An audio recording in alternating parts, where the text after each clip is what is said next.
And here is another major problem caused directly by Trudeau. True North News, Cosman Desers again reports the food bank reports 95% of users are not born in Canada. A Toronto area food bank is sounding the alarm after it witnessed a dramatic increase in new clients, a vast majority of which were new immigrants. According to Feed Scarborough, visits to its 5 locations across the region have spiked by 112% in the past year.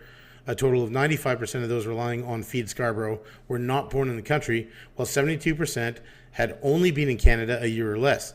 I can't pay the bills. I don't have any money. I don't have any income, but I'm still surviving. Client and new immigrant Bridget told City News. Yeah, I ran into a guy. When I was driving cross country, I ran into a guy who was a new immigrant, thinking he was coming to a good economy or whatever.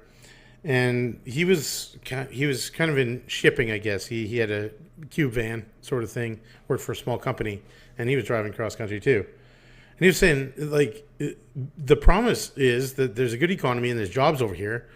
And he was talking about moving back to Africa because there's better jobs for him over there. Right? And so Trudeau's trying to prove what he's really trying to do, Trudeau is trying to destroy Canadian culture by just flooding it with newly landed immigrants that are not assimilated.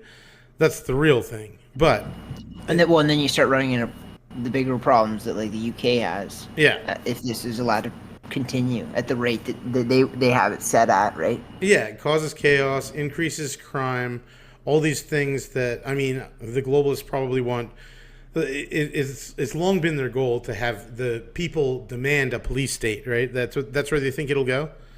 Like, oh, we need law and order again. Let's give the police way more powers, and like that's where they want it to go. But like on an extraordinarily superficial level, like for a bunch of the nation, how they would look at it is Trudeau's pretending not to be a racist by just bringing in 1 million people a year. Right? Yeah. That's how a lot of people see it.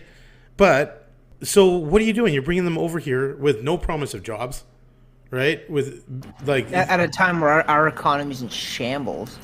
Yeah, and they don't even demand them to have any special skills so that they can compete in the marketplace, so they'll be no better than any other laborer that's around.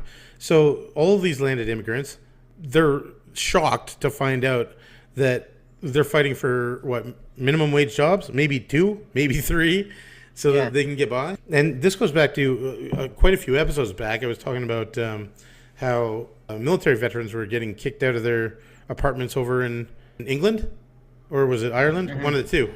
The social safety net, which includes food banks, that was once there for people who have paid taxes in Canada for their whole life. Now, 95% of that social safety net for food is being taken up by newly landed immigrants. So now Canadians who pay tax and have forever that hit hard times aren't going to have access to it, or as much. Yeah, certainly not in Scarborough. Yeah. Yeah, absolutely. So exactly, it depletes everyone's wealth too, right? Because of course we don't want people starving to death on our streets. Of course we need food for these people, but that's not sustainable long term. Hey guys, stay up to date with all of our content at Locals. We post videos and updates not found on this platform. Thank you for your support.